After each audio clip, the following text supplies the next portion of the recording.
morning and welcome once again. Have you picked up a daily this morning? If you haven't, well, hey, we've got the headlines here for you and we'll be taking a look at them and maybe asking a few questions about what you think. Your opinion matters.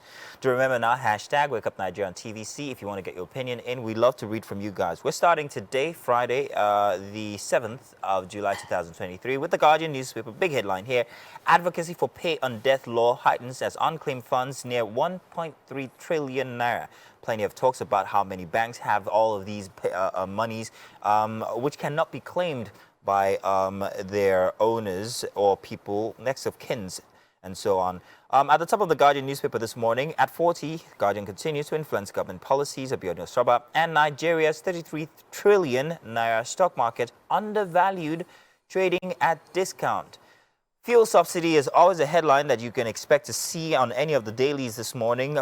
Doctors want, now get this, 550% salary increase and threaten yet another strike July 19. Plenty of talk about how strike is the only resort when it comes to the medical sector. But 550% salary increase seems like quite a lot.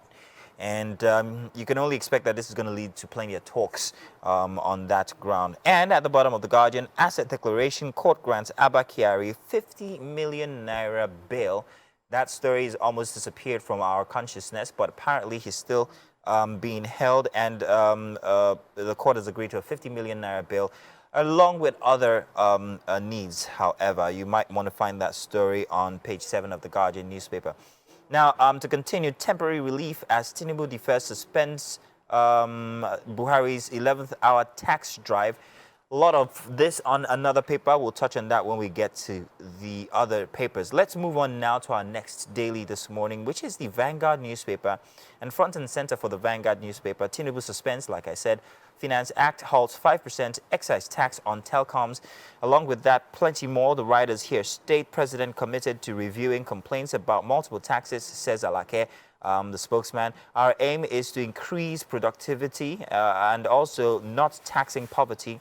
NECA, excited, asks for more. It will relieve Nigerian businesses of undue burden, and financial analysts praise spillover imports. Now, imports is one of the areas where this is going to be exercised, and of course, you have heard plenty of talk about how imports have been very difficult lately, especially with the FX instance going on. For vehicles, there's also been a suspension of a certain due, which is going to aid importers and help them import more vehicles as well. I think there's also a few provisos to that one as well, along with the land borders being open, so it makes it easier for us to import vehicles. At the top of the Vanguard newspaper, these headlines here. CBN warns banks over Russia, Iran, Cameroon transactions. Very important. And Kano Anti-Graft Agency invites Ganduje over alleged dollar video. Presidency explains Tinubu's meeting with opposition figures, and FG confirms 789 diphtheria cases, 80 deaths in 8 states, especially in Abuja, where it was first discovered. That is a very big health concern, so do take note. There's more, plenty more Friday headlines from the Vanguard newspaper. INEC files 6-count charge against suspended Adama Rek. And electricity, very important. Manufacturers kick against use of $155 million World Bank loan to meter imports. There's much more that needs to be done instead of importing meter to tax citizens once again. Instead, how about using that for infrastructure is some of the arguments that are ongoing. Moving on now to our next daily, and that is the Punch newspaper. You might find iterations of some of the headlines that we have spoken about, but inside of the Punch front page here, rising inflation, private sector demands more waivers as Tinubu suspends taxes, an iteration from one of the headlines from the other papers that we talked about. And Tinubu, 30 million others join Zuckerberg's Threads. Have you joined Threads yet? We have talked plenty about that this morning. It's the new thing and everybody's talking about it.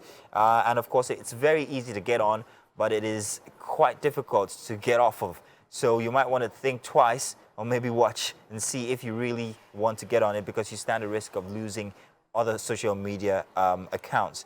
NNPCL plans another $8 billion international gas pipeline, and money laundering. CBN places Cameroon, Vietnam, Croatia on watch list. At the bottom of the Punch newspaper for this morning, AFG promises to tackle military equipment shortage, poor funding. And police dismiss Lagos cop linked to missing baby after Punch report. Falcons protest cancelled bonuses, threaten to boycott World Cup, and Emir's ban on Isese, a crime against cultural heritage, says Shoyinka. We move on to our final daily for this morning, and that is the Daily Trust.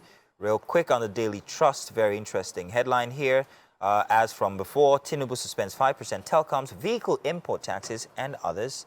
Issues 4 executive orders, defers Finance Act, orders would moderate inflation, man and others say, and Center 6 electricity, tariff, food price regulation. There's other headlines which we have touched on from before, so you want to see the Daily Trust as well. But tell us what you think if you've gotten any of these headlines or any of these papers. Use the hashtag WakeUpNigeria on TVC. Let's see what your opinion are about the headlines that we've just mentioned. We've got more inside of Wake Up Nigeria for this morning. I can see that there's plenty of activity inside of the kitchen. What's going on in there? Please, ladies, what's happening? I see that we are getting ready for a fantastic breakfast. But tell you what, hold on. Keep it a secret for now. Let's do a short break, and when we get back, we'll be inside the kitchen.